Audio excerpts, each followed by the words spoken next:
सभी भक्तों का हमारे YouTube चैनल पर हार्दिक स्वागत है। आज के इस रोचक प्रसंग के माध्यम से आपको बहुत कुछ सीखने को मिलेगा। साथ ही साथ आपका प्रसंग सुनकर मन भी अति प्रसन्न हो जाएगा।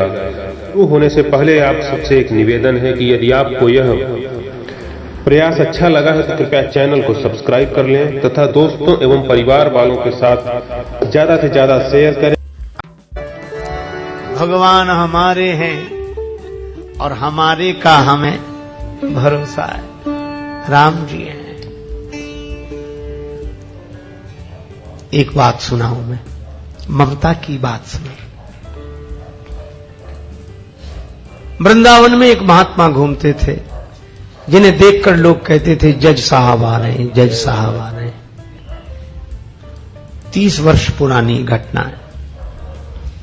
तो एक संत से किसी ने पूछा कि इनको जज साहब क्यों कहते हैं?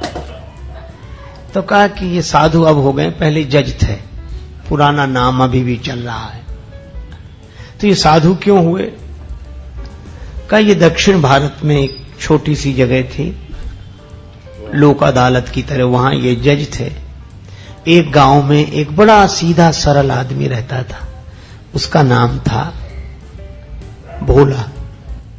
भोला नाम तो लोगों ने रख दिया था क्योंकि वो राम जी के अलावा किसी को जानते नहीं था, ना अन्यम जाने नैव जाने न जाने। गांव में रघुनाथ जी का मंदिर था और भोला केवट जाति का था। सामान्य परिस्थिति पर उससे जब कोई पूछता कि केवट भैया भोले वो बात कैसी है, तो कहता रघुनाथ जी जाने, मैं तो कुछ नहीं जानता। 2 बेटे 1 बेटी। बेटी विवाह के योग्य हुई। बेटों ने कहा कि पिताजी यहां के जो धनी सेठ हैं उनसे कर्ज ले लिया जाए, बहन का विवाह होने के बाद हम लोग कमाएंगे, रुपया चुका दिया जाएगा। केवट गया, सेठ जी ने ब्याज की सामान्य दर जो लेते थे वो तय की, लिखा पड़ी हुई, रुपया ले आए, विवाह हुआ बेटी का।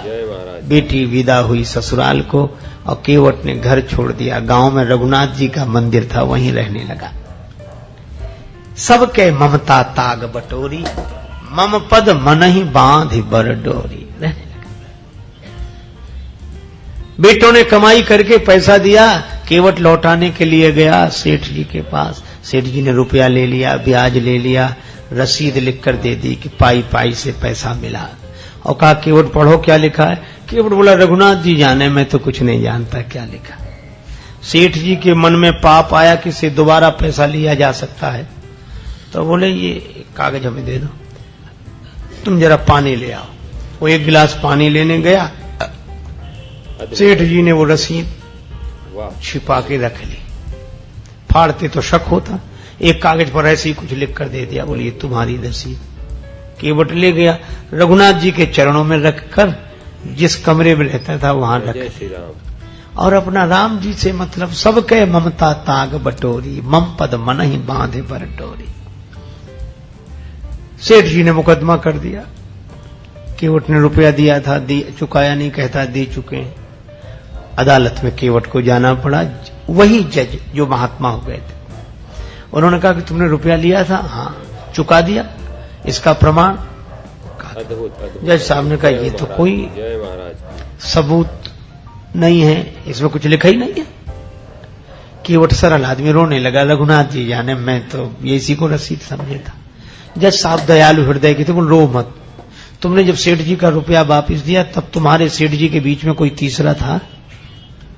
तो केवट की जो आदत थी, जो स्वभाव था, उसी भाव से बोला सत्य कहता हूं जज साहब, सेठ जी को जब मैंने रुपया वापस दिया तो मेरे और सेठ जी के बीच में सिवा रघुनाथ जी के और कोई नहीं था। जज साहब ने कहा तुम जाओ, अगली तारीख पर आना। जज साहब ने समझा कि रघुनाथ जी कोई इनके गांव के रहने वाले सज्जन होंगे। जज साहब ने अपने खर्चे से रघुनाथ जी के नाम सम्मन जारी कर दिया। अब चपरासी पूरे गांव में सम्मन लिए घूमे, उस गांव में रघुनाथ जी नाम का कोई आदमी नहीं था। चपरासी तो परेशान हो गया। एक ने कहा रघुनाथ जी का मंदिर जरूर है, बोले वही बताओ। गया चपरासी, पुजारी बाहर बैठे थे। चपरासी को देखा, क्या बात है, सम्मन दिया, रघुनाथ जी का मंदिर यही है? हाँ। लो पुजारी जी समझ गए, मन ही मन सोचने लगे कि जब भगवान ने मंगा ही लिया तो हम वापस काहे करें। हस्ताक्षर पुजारी जी ने कर दी। चपरासी समझा यही रघुनाथ जी होंगे। पुजारी जी ने सम्मन रघुनाथ जी के चरणों में रख दिया और आंखों में आंसू भरकर बोले, प्रभु आपको पोशाक कई बार आई होगी, भोग लगाने के लिए तरह तरह के पदार्थ आए होंगे, आभूषण कई बार भक्त लेकर आए होंगे, लेकिन सम्मन पहली ही बार आया होगा। पर भक्त जो न करें सो थोड़ा। प्रभु उस दीन का आपके अलावा कोई, वो आपके अलावा किसी को जानता ही नहीं है, और उसकी इलाज तो आपके ही हाथ है। केवट से कहा कि तुमने क्यों लिखा दिया रघुनाथ जी का नाम? केवट बोला कोई झूठ लिखा दिया, हमारे रघुनाथ जी सदा हमारे साथ हैं थे। और केवट तो यही कहे, हरि बिन संकट कौन निवारे, हरि बिन संकट कौन निवारे, साधनहीन मलिन दीन में जाऊं के ही के द्वारे, या अनाथ की लाज आज रघुनाथ जी हाथ तुम्हारे, हरि बिन संकट कौन निवारे।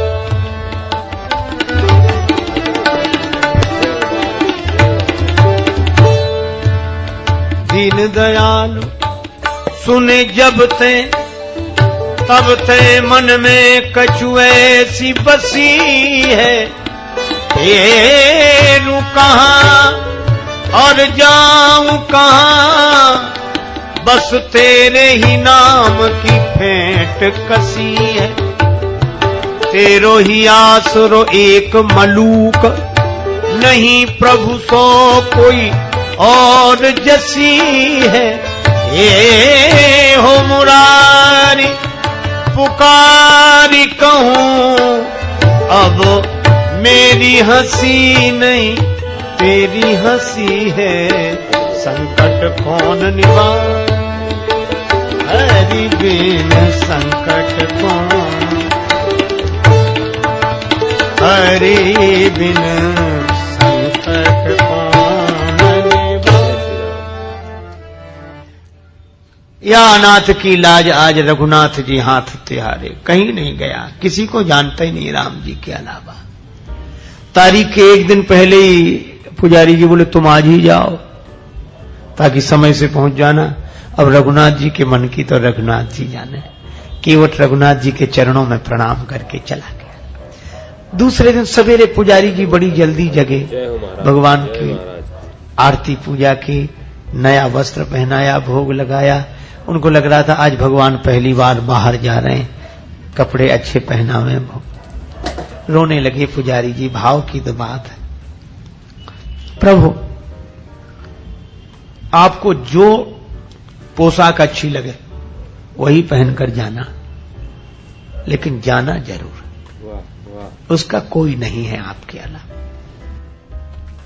उधर केवट पहुंचा, सेठ जी पहुंच गए। जज साहब ने कहा केवट तुम्हारे गवाह रघुनाथ जी कहां हैं? केवट बोला हुजूर यहीं कहीं होंगे, भी तो सब जगह रहते हैं। जज फिर भी नहीं समझे, चपरासी को आदेश दिया आवाज लगाओ। चपरासी आवाज लगाने, रघुनाथ हाजिर है, रघुनाथ हाजिर है, रघुनाथ हाजिर है, रघुनाथ हाजिर है, रघुनाथ हाजिर है, हाजिर है। ऐसे 3 नारे जो लगाए हैं तो क्या देखा, एक बूढ़ा आदमी जय जय श्री राम, हाथ में लकड़ी पकड़े, कमर झुकी है, हाथ से इशारा कर रहा है। हाजिर है ऐसे 3 नारे जो लगाए हैं, चाल लटपटी सी एक वृद्ध की झुकी सी देह, दुपटी फटी सी शीस बांधे धर धाये हैं, हाथ माहे छड़ी पड़ी तुलसी की ही माल, माथे पर रोरी चारु चंदन चढ़ाए हैं, साहब के सामने विनीत चपरासी साथ, आज रघुनाथ जी गवाह बने आए।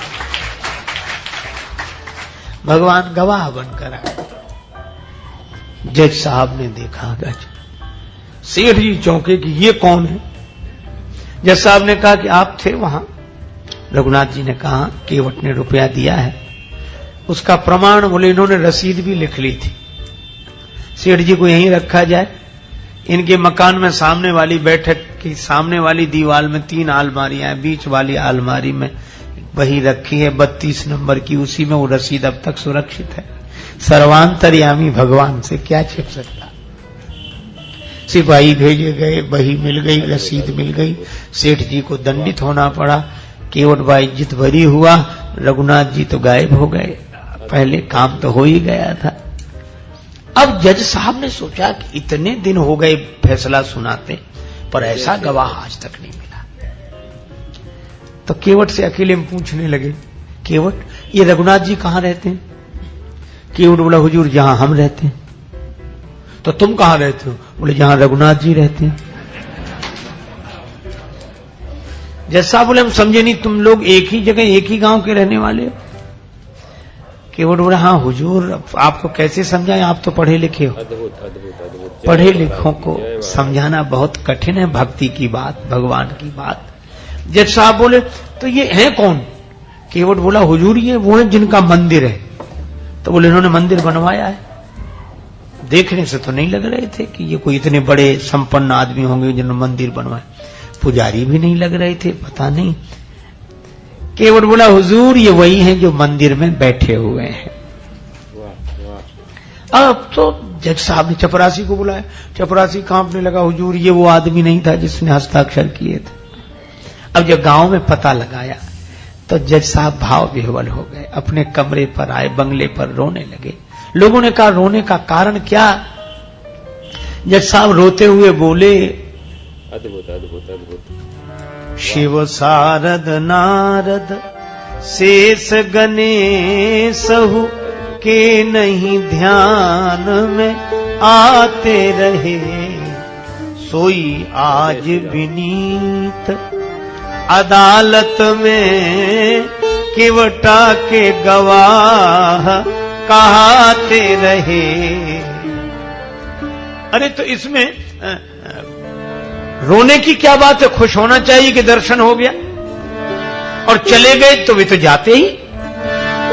जज साहब बोले सुख धोखे दर्श दिए को भयो, दुख नाहिन जो तज जाते रहे। फिर रो क्यों रहे हो? बड़ी भाव भरी बात कही। जज साहब बोले आज मुझसे बहुत बड़ी गलती हो गई। कौन सी? कुर्सी पे बना जज बैठा रहा और जगदीश खड़े समझाते रहे। कुर्सी पर जज बना बैठा रहा और जिनकी अदालत में सबको उपस्थित होना पड़ता, वे भगवान खड़े खड़े गवाही देते रहे। ऐसा वैराग्य हुआ। उसी दिन पद से इस्तीफा दे दिया, वृंदावन आ गए, साधु जीवन बिताया। अक्सर खड़े रहते थे, कहते थे भगवान खड़े रहे, मैं बैठा रहता तो खड़े ही रहना अच्छा है। मंदिर में जाते तो अंदर नहीं जाते, बाहर से ही दरवाजे की धूल सिर पर चढ़ा लेते। कोई कहता कि अंदर क्यों नहीं जाते? तो कहते कि मैं उन्हें मुझे दिखाने लायक नहीं हूं, मुझसे जो अपराध हुआ। यह भाव केवट के कारण भगवान गवाह बने। क्या था केवट में? सबके ममता ताग बटोरी, मम पद मन ही बांध बर डोरी। अस सज्जन मम उर बस कैसे, लोभी हृदय बसे धन जैसे। ये सज्जन की दूसरी परिभाषा है।